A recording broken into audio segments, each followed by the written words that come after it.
तरीके से इन लोगों ने हर चीज से पल्ला झाड़ा है, इस केस में भी ये पल्ला झाड़ेंगे और सारे राज्य सरकारों के मत्थे डालेंगे।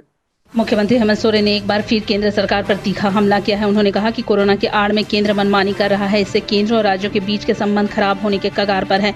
उन्होंने कहा कि जिस प्रकार से भारत सरकार ने प्रवासी मजदूरों की समस्या की पहले अनदेखी की एवं बाद में स्थिति बिगड़ने के बाद राज्यों के माथे मढ़ दिया था।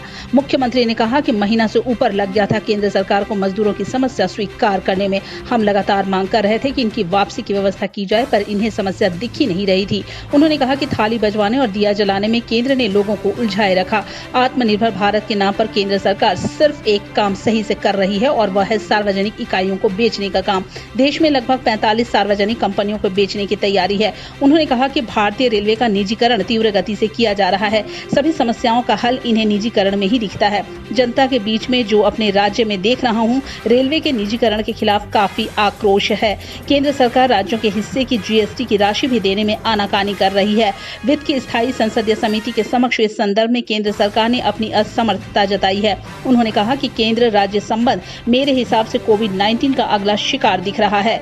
आईजीएसटी के भुगतान में 6 से 12 महीने का विलंब हो रहा है। अमूमन सभी राज्यों का हजारों करोड़ रुपया केंद्र सरकार के पास बकाया है।